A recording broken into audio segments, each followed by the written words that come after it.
आज हम आप लोगों के लिए रीजनिंग का 25 प्रश्न लेकर आए हैं, जो कि आपके एग्ज़ाम की दृष्टि से बहुत ही इम्पोर्टेंट होने वाले हैं। सेम ऐसे ही प्रश्न आपको अपने एग्ज़ाम में देखने को मिलने वाले हैं। तो दोस्तों, इस वीडियो के अंत तक बने रहें। यदि आप किसी भी गवर्नमेंट जॉब की तैयारी कर रहे हैं और आप हमारे चैनल पर पहली बार विजिट कर रहे हैं तो हमारे चैनल को सब्सक्राइब करें, और यदि आपको प्रश्न अच्छे लगते हैं तो हमारी वीडियो को लाइक कीजिए और अपने दोस्तों को भी शेयर कीजिए। दोस्तों, चलिए दोस्तों, अपने पहला प्रश्न करना शुरू करते हैं। आपका पहला प्रश्न दिशा और दूरी से संबंधित है। तो दोस्तों देखिए, दिशा का ज्ञान होना बहुत ही आवश्यक है इस क्वेश्चन को करने के लिए। तो सबसे पहले हम एक डायरेक्शन का लोगो बना देते हैं। ईस्ट, वेस्ट, नॉर्थ और साउथ, ये एक डायग्राम बन गया है, जिससे हमें ये पता लगेगा कि ईस्ट किधर होता है, नॉर्थ किधर होता है, वेस्ट किधर होता है, साउथ किधर होता है। दोस्तों, चारों दिशाओं का ज्ञान हमें यहाँ से हो जाएगा। तो दोस्तों देखिए, पहली लाइन में क्या कह रहा है, हरीश पश्चिम की ओर 8 किलोमीटर चला। तो दोस्तों, पश्चिम हमारा किधर है, पश्चिम ये हो गया। तो पश्चिम में दिशा में कितना चला दोस्तों, 8 किलोमीटर चला है। पश्चिम दिशा में कितना चला है, 8 किलोमीटर चला है। आगे कह रहा है, और अपने बाईं ओर मुड़कर 7 किलोमीटर चला। अब बाएं ओर मुड़कर कितना चला दोस्तों, 7 किलोमीटर। तो दोस्तों ये कितना चल गया, 7 किलोमीटर चल गया। फिर वह अपने दाईं ओर मुड़ा और 6 किलोमीटर चला। अब देखिए, दाईं ओर मुड़ा तो दाईं ओर ऐसे मुड़ जाएगा, और कितना चला दोस्तों, 6 किलोमीटर चला है। अब कह रहा है, अंत में वह अपने दाईं ओर मुड़कर 5 किलोमीटर चला। तो दोस्तों कितना मुड़कर चला, दाईं ओर मुड़कर, दाईं ओर मुड़कर कितना चला दोस्तों, 5 किलोमीटर चला है। तो अब पूछ रहा है, अब रमेश अपने प्रारंभिक स्थान से किस दिशा में है। तो दोस्तों देखिए, इसका प्रारंभिक स्थान ये है। तो प्रारंभिक स्थान से किस दिशा में है ये दोस्तों, पश्चिम दिशा में है। ऑप्शन बी आपका सही आंसर हो जाएगा दोस्तों। चलिए नेक्स्ट क्वेश्चन देख लेते हैं। क्वेश्चन नंबर 2, दिए गए विकल्पों में से विषम शब्द को चुनिए। दोस्तों देखिए, हमें 4 विकल्प दिए गए हैं, जिसमें से हमें विषम शब्द को चुनना है। दोस्तों देखिए, लोहा, एल्यूमिनियम और तांबा, ये सभी क्या हैं, धातु हैं। और दोस्तों लकड़ी क्या है, इन सब में विषम है, यानी कि बेमेल है। ऑप्शन सी आपका सही आंसर हो जाएगा दोस्तों। चलिए नेक्स्ट क्वेश्चन देख लेते हैं। क्वेश्चन नंबर 3, यदि एक कूट भाषा में पैटर्न को ये लिखा जाता है, तो उसी कूट भाषा में मेंशन को किस प्रकार लिखा जाएगा दोस्तों। तो देखिए, इसके लिए क्या लिखा है, PATTERN।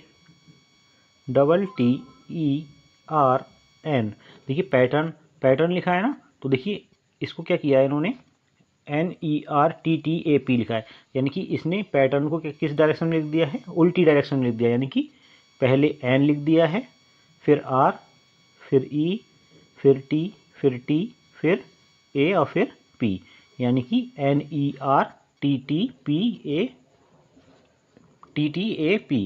देखिए दोस्तों, इसको डायरेक्शन इन्होंने बदल दिया है। ऐसे ही हम क्या करेंगे, मेंशन की डायरेक्शन क्या कर देंगे, चेंज कर देंगे।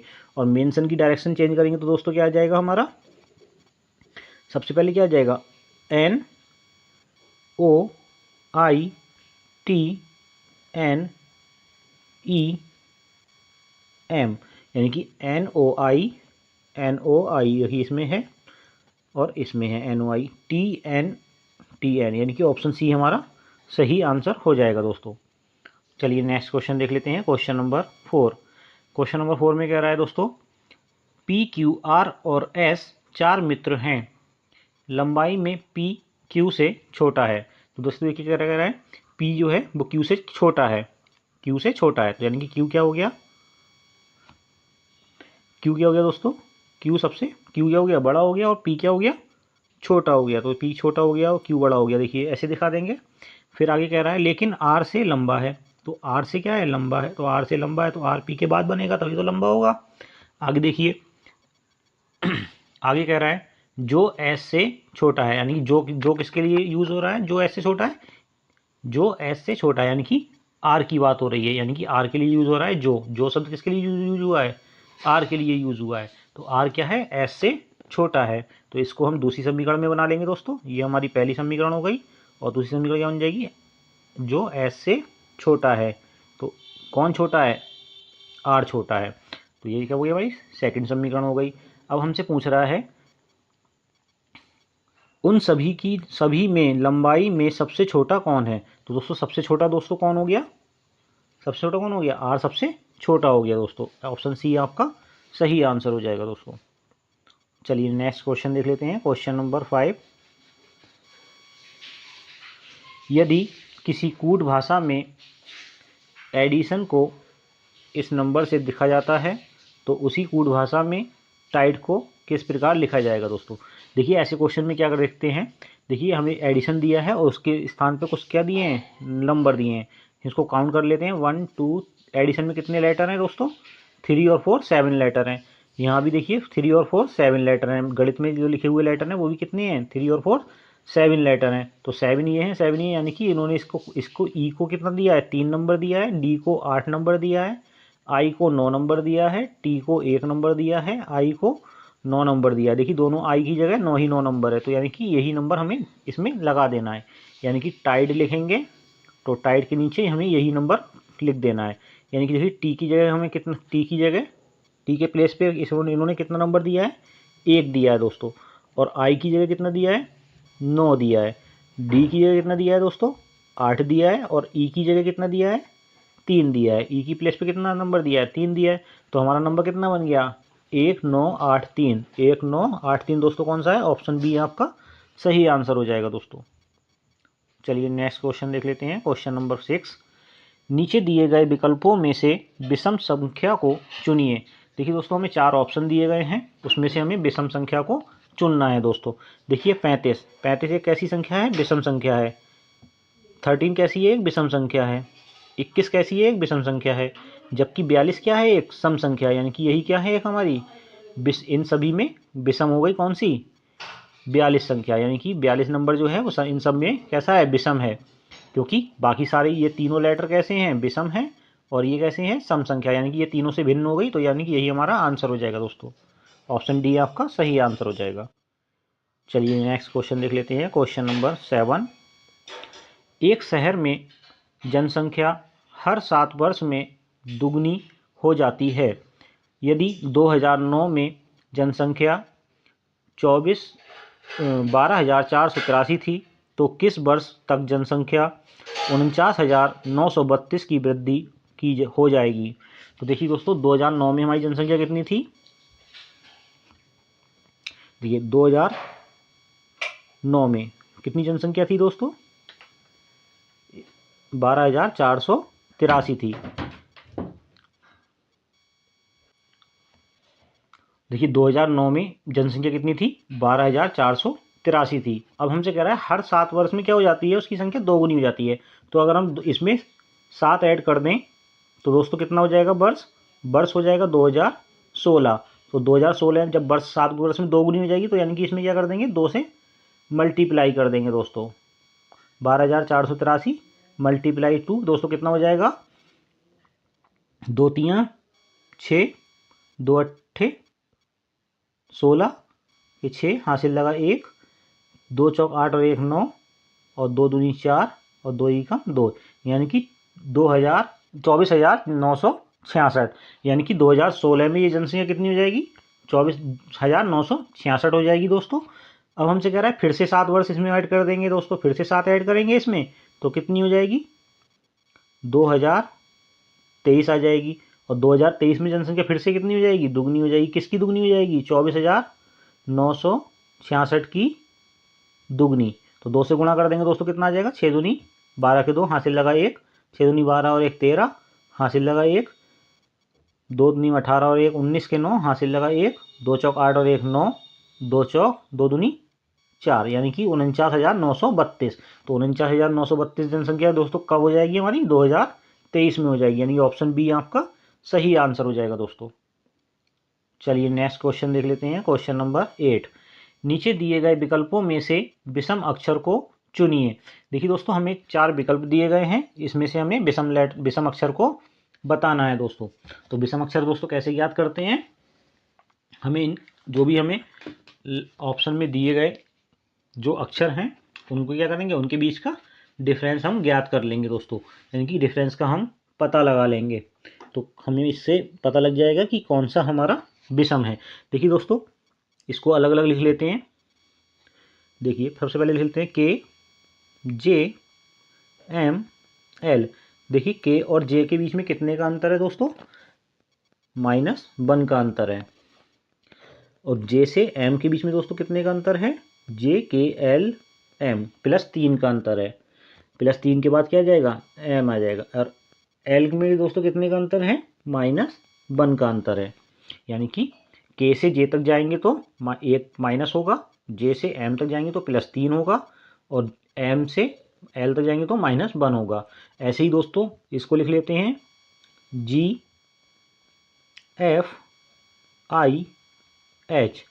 इनके बीच का अंतर देख लेते हैं दोस्तों। G से F तक जाएंगे तो दोस्तों कितना आ जाएगा? -1। FGHI +3 IHI यानी कि -1। तो ये तो देखो ये दोनों सेम हो गए।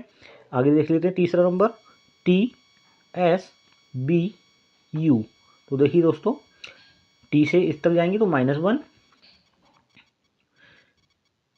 STUB +3 और UB -1। तो देखिए दोस्तों, इसमें भी क्या हो रहा है? -1 +3 -1। अब देख लीजिए लास्ट वाला देख लेते हैं ZABY। इनके बीच का डिफरेंस देख लेते हैं दोस्तों। तो Z से A तक जाएंगे कितना हो जाएगा? -1। सॉरी, Z से A तक जाएंगे तो +1 होगा, क्योंकि Z के बाद ही A से शुरू होगा ना फिर से। अब A से B तक जाएंगे तो कितना हो जाएगा दोस्तों? +1। और B से Y तक जाएंगे तो कितना हो जाएगा? -3। तो दोस्तों देखिए, ये भी सेम है, ये और ये तीनों पहले के तीनों सेम है। नीचे का क्या है? दोनों नीचे का विषम है, यानी कि ऑप्शन डी आपका सही आंसर हो जाएगा दोस्तों। चलिए नेक्स्ट क्वेश्चन देख लेते हैं। Question number 9। निम्नलिखित शब्दों को शब्दकोश में दिए गए क्रम के अनुसार लिखें। देखिए दोस्तों, हमें कुछ वर्ड दिए गए हैं, इसको हमें शब्दकोश के शब्दों के अनुसार क्रम से लगाना है दोस्तों। देखिए इसको कैसे कर लेते हैं। देखिए इसके शुरू के लेटर देख लेते हैं। देखो CRI CRI CRI CRI। देखिए CRI सब में है, और ST यानी कि S वाला लेटर पहले आएगा, यानी कि कौन सा आ जाएगा? CRIS, यानी कि कौन सा आ जाएगा पहले? CRISS, यानी कि तीसरा नंबर क्या हो जाएगा? पहले स्थान पे आ जाएगा। फिर CRIS इसमें है, S इसमें है, तो देखिए दोस्तों ये तो कितने पे? दूसरे स्थान पे आ जाएगा। फिर CRI, अब देखिए T इसमें भी है, T इसमें भी है, इसमें I है, इसमें E है, तो E वाला नंबर पहले आ जाएगा। तो क्या हो जाएगा दोस्तों? ये तीसरे नंबर पे आ जाएगा, और ये अच्छा चौथे नंबर पे आ जाएगा, यानी कि इसको हमने सीरियल से लगा लिया दोस्तों। तो सबसे पहले क्या आ जाएगा? पहले नंबर पे जो है तीसरा नंबर, यानी कि 3 4, तीसरा चौथा, पहला तीसरा चौथा, इसका एक ऑप्शन छुप गया है दोस्तों, वही आपका आंसर हो जाएगा। यानी कि पहले क्या बन जाएगा हमारा? देखिए इसके अकॉर्डिंग पहले नंबर पे क्या आ जाएगा? 3, फिर दूसरे नंबर पे 4, फिर 2, फिर 1, यानी कि ये हमारा आंसर हो जाएगा दोस्तों। चलिए नेक्स्ट क्वेश्चन देख लेते हैं। Question number 10। 6, 12, 20 और 30, और यहाँ पे हमें ज्ञात क्वेश्चन मार्क की जगह क्या आएगा ये हमें बताना। देखिए दोस्तों, हमें एक श्रृंखला दी हुई है, इसको हमें पूरा करना है दोस्तों। एक श्रृंखला हमें दी हुई है, इसको हमें पूरा करना है। तो देखिए दोस्तों, इसको कैसे पूरा करेंगे? 6 से 12 तक जाने में दोस्तों कितना प्लस हो रहा है? 6 प्लस हो रहा है। 12 से 20 तक जाएंगे दोस्तों कितना प्लस होगा? 8 प्लस होगा। और 20 से 30 तक जाएंगे दोस्तों कितना प्लस होगा? 10 प्लस होगा। और ऐसे ही क्या होगा? देखिए यहाँ 2 का डिफरेंस आ रहा है, 6 और 2 8, 2 10 और 2 12, यानी कि +12 कर देंगे दोस्तों कितना आ जाएगा? 42 आ जाएगा। 30 में 12 जोड़ेंगे कितना आ जाएगा? 42, यानी कि ऑप्शन डी आपका सही आंसर हो जाएगा दोस्तों। चलिए नेक्स्ट क्वेश्चन देख लेते हैं। Question number 11। निम्नलिखित विकल्पों में से कौन सा विकल्प नीचे दिए हुए शब्दों का सार्थक क्रम दर्शाता है? तो देखिए दोस्तों, सबसे पहले हमें इसको सार्थक क्रम में लगाना है दोस्तों। सबसे पहले क्या आ जाएगा दोस्तों? सबसे पहले एक समुद्र होगा, समुद्र का क्या होगा? बाष्पीकरण होगा। बाष्पीकरण होगा तो क्या बनेगा दोस्तों, बादल बनेंगे, और बादल बनेंगे तो दोस्तों क्या होगी, वर्षा होगी। तो देखिए दोस्तों, पहले नंबर पे कौन सा आ रहा है, तीसरा, 3, फिर क्या आएगा, पहला आ जाएगा, तीसरा पहला, फिर उसके बाद 1 2, तीसरे नंबर पे क्या आ जाएगा, बादल, यानी कि चौथा नंबर आ जाएगा, फिर दूसरा नंबर आ जाएगा, 3 1 4 2, यानी कि 3 1 4 2 दोस्तों कौन सा हो रहा है, ऑप्शन सी आपका सही आंसर हो रहा है। कौन सा हो रहा है दोस्तों, ऑप्शन सी आपका सही आंसर हो जाएगा। चलिए नेक्स्ट क्वेश्चन देख लेते हैं, क्वेश्चन नंबर 12, अक्षर श्रृंखला को पूरा कीजिए। देखिए दोस्तों, बहुत ही इजी क्वेश्चन है। अक्षर श्रृंखला को पूरा करने के लिए हम क्या बनाते हैं, इसको मीनिंगफुल बना लेते हैं। देखिए दोस्तों, सबसे पहले हमें इस क्वेश्चन को देखते ही लग रहा है, देखिए यहाँ पे क्या आ रहा है, एक्स वाई जेड। अगर हम यहाँ पे बाई भर दें तो क्या हो जाएगा, एक्स वाई जेड बन जाएगा दोस्तों। देखिए यहाँ भी क्या भर दें, बाई भर दें तो क्या हो जाएगा, एक्स वाई जेड। ऐसे ही देखिए, अब यहाँ पे क्या आ रहा है, एक्स वाई तो है, तो यहाँ पे क्या आ जाएगा, जेड। ठीक है, ऐसे ही क्या हो जाएगा, ए एक्स वाई। देखिए यहाँ पे क्या है हमारा, एक्स वाई जेड। यहाँ पे देखिए एक्स भर दें तो क्या आ जाएगा, एक्स वाई जेड। अब देखिए यहाँ पे जो लेटर बचा वो देख लेते हैं कौन सा मैच कर रहा है, बाई बाई जेड। देखिए यहाँ पे हम ए भर सकते हैं। ठीक है, तो हमारा क्या हो जाएगा, देखिए X Y Z, X Y Z, X Y Z और एक्स वाई जेड, यानी कि ऑप्शन डी आपका सही आंसर हो जाएगा दोस्तों। क्वेश्चन नंबर 13 देख लेते हैं। विजय कहता है, आनंद की माता मेरी माता की एकमात्र पुत्री है। आनंद विजय से किस प्रकार संबंधित है। देखिए विजय कह रहा है, जो कहता है सबसे पहले उसी को ले लेते हैं, विजय। विजय कह रहा है, जो पुरुष होता है, यानी कि विजय क्या है, नाम से ही से नहीं देखेंगे, विजय है, विजय की, विजय कहता है, जो कहेगा उसको सबसे पहले बना लेंगे।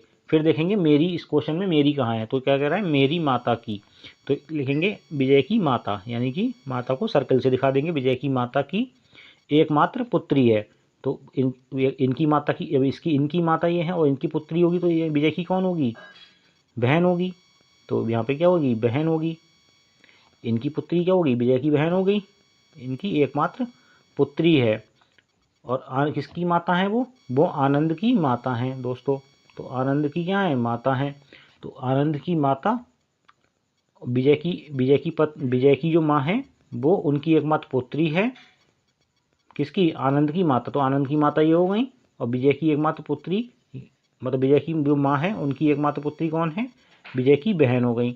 तो दोस्तों अब हमसे क्वेश्चन पूछा है कि आप विजय आनंद से किस प्रकार संबंधित है, तो विजय का आनंद से दोस्तों किस प्रकार संबंधित हो जाएगा, भांजा से संबंधित हो जाएगा। ऑप्शन ए आपका सही आंसर हो जाएगा दोस्तों। चलिए नेक्स्ट क्वेश्चन देख लेते हैं, क्वेश्चन नंबर 14। देखिए दोस्तों, हमें एक आकृति दी हुई है, हमें इसमें क्या बताना है, त्रिभुजों की संख्या बताना है दोस्तों। देखिए कितने त्रिभुज हो जाएंगे इसमें, 1 2 1 2 1 2। और देखिए एक ये पूरा वाला त्रिभुज, यानी कि कितने हो जाएंगे, 3 त्रिभुज। देखिए दोस्तों यहाँ पे कितने त्रिभुज हो रहे हैं, 3 हो रहे हैं, तो 3 ही इधर होंगे और 3 ही इधर होंगे, 1 2, यानी कि 3 ही क्या होंगे, टोटल 3 ही यहाँ होंगे। तो 3 3 3 3 3 कितने हो गए, 9 त्रिभुज हो गए दोस्तों। तो 9 और 1 कितना हो, पूरा वाला त्रिभुज कितना हो गए, 10 हो गए दोस्तों, 10 त्रिभुज हो गए। अब देखिए एक त्रिभुज हमारा ये बन रहा है 11, एक ये बन रहा है 12, एक ये 13, फिर एक ये 14 और एक ये 15। तो हमारे टोटल त्रिभुज दोस्तों कितने हो रहे हैं, 15 हो रहे हैं। तो 15 त्रिभुज हमारे हो गए दोस्तों। और देखिए और कोई त्रिभुज बचा इसमें, देखिए एक त्रिभुज ये बन रहा है 16 और एक ये बन रहा है 17, यानी कि हमारे टोटल त्रिभुज इसमें दोस्तों कितने हो गए, 17 त्रिभुज हो गए। कितने त्रिभुज हैं इसमें दोस्तों, 17 त्रिभुज हैं दोस्तों। इसके ऑप्शन नीचे दिए हुए हैं, कितने त्रिभुज हैं दोस्तों इसमें, 17 त्रिभुज है। ऑप्शन ए आपका सही आंसर हो जाएगा दोस्तों। चलिए नेक्स्ट क्वेश्चन देख लेते हैं, क्वेश्चन नंबर 15, प्रश्न आकृति। देखिए हमें एक जो आकृति दी हुई है प्रश्न आकृति, इसको कौन सी उत्तर आकृति फुलफिल करेगी उसको हमें बताना है दोस्तों। देखिए यहाँ पे कितने जो है आकृति दी हुई है और उसमें कितने जीरो नीचे लगे हुए हैं डिजाइन में, 4 जीरो हैं, इसमें कितने हैं 3 जीरो हैं, इसमें कितने हैं 2 जीरो हैं। तो दोस्तों अब हमारे आगे आने वाले उसमें कितना जीरो होगा, 1 जीरो होगा। तो यानी कि ऑप्शन बी दूसरा आपका सही हो जाएगी, दूसरी आकृति इसको फुलफिल कर देगी दोस्तों। चलिए नेक्स्ट क्वेश्चन देख लेते हैं। क्वेश्चन नंबर 16, नीचे दिए गए विकल्पों में से संबंधित आकृति चुनिए। देखिए दोस्तों हमें इस आकृति को चुनना है, ये हमारी प्रश्न आकृति दी हुई है, हमें उत्तर आकृति को बताना है कौन सी आकृति यहाँ पे आ जाएगी। देखिए दोस्तों यहाँ पे क्या है, डॉट है, यहाँ कितना है रेक्टेंगुलर डॉट है, फिर ये क्या हुआ, फिर जो सर्किल डॉट जो था वो बीच में आ गया। तो ऐसे ही क्या होगा, जो रेक्टेंगल डॉट होगा वो कहाँ आ जाएगा, बीच में आ जाएगा। यानी कि ऑप्शन बी आपका सही आंसर है, यानी दूसरा नंबर आपका सही आंसर हो जाएगा दोस्तों। चलिए नेक्स्ट क्वेश्चन देख लेते हैं। क्वेश्चन नंबर 17, नीचे दिए गए विकल्पों में से संबंधित अक्षर को चुनिए। देखिए दोस्तों हमें एक सीरीज दी हुई है, सीरीज टाइप दिया हुआ है, तो हमें बताना है जिस प्रकार 5 का संबंध किससे है, 30 से है, उसी प्रकार 7 का संबंध बताना है दोस्तों। देखिए अगर हम इसको क्या कर दें, 5 छक 30, तो 6 बार जा रहा है, तो 6 बार गुणा कर रहे हैं, तो इसकी भी क्या कर देंगे 6 से गुणा कर देंगे। 7 छक 42, बट 42 कहाँ है, ऑप्शन में नहीं है। तो दोस्तों इसको कैसे करेंगे, इसको करेंगे दोस्तों अगर हम 5 का स्क्वायर कर दें और प्लस 5 कर दें तो दोस्तों कितना आ जाएगा, 30 आ जाएगा। ऐसे ही हम क्या करेंगे, 7 का स्क्वायर कर देंगे और प्लस 7 कर देंगे तो दोस्तों हमारा क्या आ जाएगा, 7 सत्ते 49, और 49 और 7 कितने हो गए दोस्तों, 56 हो गए। यानी कि ऑप्शन डी आपका सही आंसर हो जाएगा दोस्तों। चलिए नेक्स्ट क्वेश्चन देख लेते हैं। क्वेश्चन नंबर 18, देखिए दोस्तों इसको हमें जिस प्रकार हमें इसका संबंध बताना है, जिस प्रकार ACDF का संबंध MOPR से है, उसी प्रकार TBWY का संबंध हमें निकालना है दोस्तों। तो देखिए दोस्तों इसमें हम क्या कर सकते हैं, देखिए सबसे इजी तरीका है तो इसका देखो हमें यहाँ ही दिख रहा है कि A से C तक जाएंगे, A से C तक जाने में कितना डिफरेंस हो रहा है, +2 हो रहा है। C से D तक जाने में कितना हो रहा है, +1 हो रहा है। और E से D से F तक जाने में कितना हो रहा है, +2 हो रहा है। यानी कि +2 +1 +2, 2 पहले में 2 जोड़ रहा है, फिर 1 जोड़ रहा है, फिर 2 जोड़ रहा है। ऐसे ही देखिए यहाँ पे MNO +2 हो रहा है, OP +1 हो रहा है, PQR यानी कि +2 हो रहा है। देखिए दोस्तों सब में +2 +1 +2। फिर ऐसे ही यहाँ पे देखिए TUB +2 हो रहा है। ऐसे ही U और W के बीच, B और W के बीच में कितने का अंतर हो रहा है, BW +1 हो रहा है। और W से Y तक जाएंगे तो दोस्तों कितना हो रहा है, +2 हो रहा है। तो ऐसे ही +2 करके निकाल लेना है दोस्तों। यहाँ हम देखेंगे किस में +2 हो रहा है, PQR +2 हो रहा है, RS +1 हो रहा है, STU +2 हो रहा है। तो देखिए दोस्तों ऑप्शन बी आपका सही आंसर हो जाएगा। जो सीरीज इन सब में बन रही है वही सीरीज क्या बन रही है, PRSU में बन रही है दोस्तों। चलिए नेक्स्ट क्वेश्चन देख लेते हैं। क्वेश्चन नंबर 19, आरा। देखिए दोस्तों हमें संबंध बताना है, जिस प्रकार आरा का संबंध किससे है, बढ़ई से है, उसी प्रकार कैंची का संबंध किससे होगा ये हमें बताना है। देखिए आरा जो है, आरा मतलब आरी, आरी किसके काम में आती है, बढ़ई के काम में आती है। उसी प्रकार कैंची का संबंध किससे होगा, दर्जी से होगा। दर्जी के काम में क्या आती है, कैंची आती है कपड़ा काटने के। चलिए नेक्स्ट क्वेश्चन देख लेते हैं। क्वेश्चन नंबर 20, यदि P का अर्थ है माइनस, Q का अर्थ है गुणा, R का अर्थ है भाग और S का अर्थ है प्लस, तो दिए गए समीकरण का मान ज्ञात करना है। देखिए दोस्तों हमें एक समीकरण दी हुई है, इसमें हमें इनको लगा देना है। देखिए क्या दिया है, 14 के बाद Q है, Q का अर्थ क्या है दोस्तों, गुणा है। फिर क्या है 3, फिर क्या दिया है P का अर्थ क्या है, माइनस है दोस्तों, कितना आ जाएगा 12।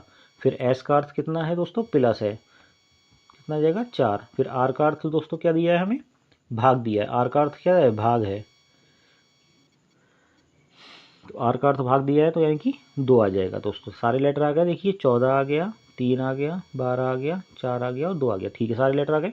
अब देखिए बोर्ड मास का रूल फॉलो करेंगे। बोर्ड मास में पहले क्या होता है, डिवाइड होता है, तो कितनी बार चला जाएगा, 2 बार। तो 2 प्लस कितना हो जाएगा 12 माइनस 3। अब देखिए BODM मल्टीप्लाई 14 3 42। देखिए दोस्तों 42 हो गया। अब देखिए फिर क्या होता है BODMA, यानी कि एडिशन होगा, तो एडिशन होगा, ये कितने बच जाएंगे 10 बचेंगे, और ये कितना बचेगा दोस्तों माइनस के 10 बचेंगे, और ये 42। तो 42 में से 10 जाएंगे दोस्तों, कितना बचेगा 32 बचेगा, यानी कि ऑप्शन बी आपका सही आंसर हो जाएगा दोस्तों। चलिए नेक्स्ट क्वेश्चन देख लेते हैं, क्वेश्चन नंबर 21। निम्नलिखित विकल्पों में से वह शब्द चुनिए जो दिए गए शब्दों के अक्षरों का प्रयोग करके नहीं बनाया जा सकता।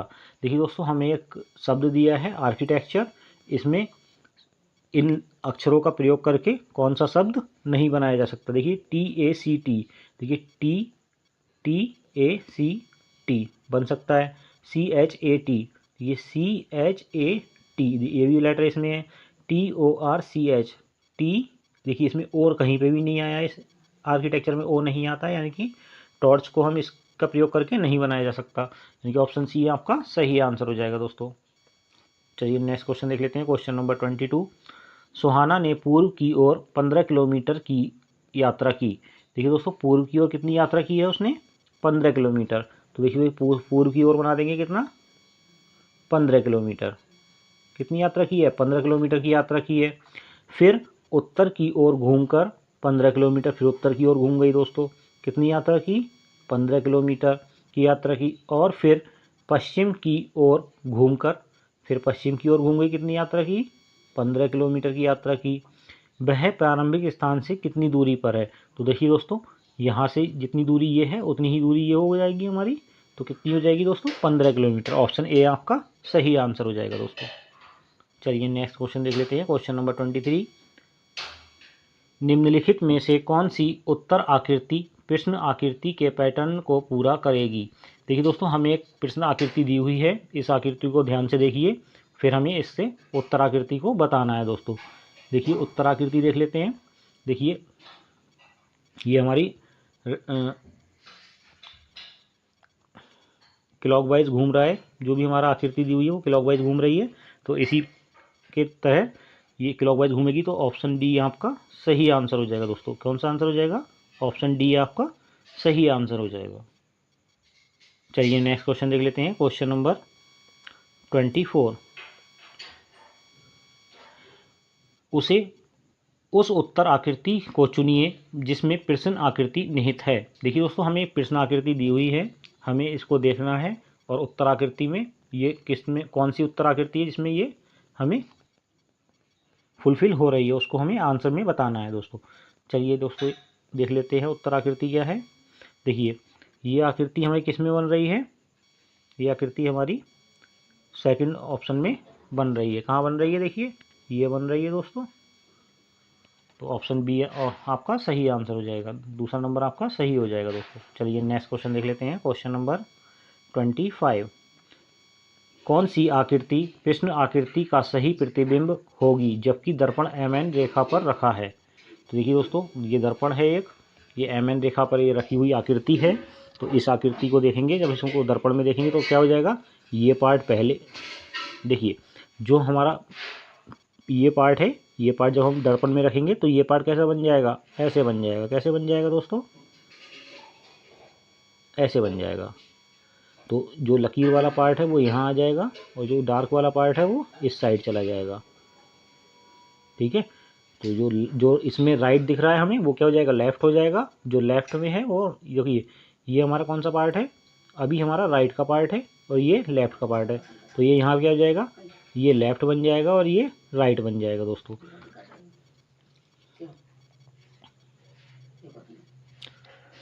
तो इसमें हमारा कौन सा आंसर सही हो जाएगा दोस्तों, ऑप्शन पहला ही हमारा सही हो जाएगा दोस्तों। चलिए अगला क्वेश्चन देख लेते हैं। ठीक है, क्वेश्चन हमने 25 क्वेश्चन इस तरीके से हमने कंप्लीट कर लिए हैं। अब आप कमेंट करके बताएं कि आपने कितने प्रश्नों का सही आंसर दिया है, और यदि आपको प्रश्न अच्छे लगे हों तो हमारी वीडियो को लाइक कीजिए और चैनल को सब्सक्राइब कीजिए। धन्यवाद दोस्तों।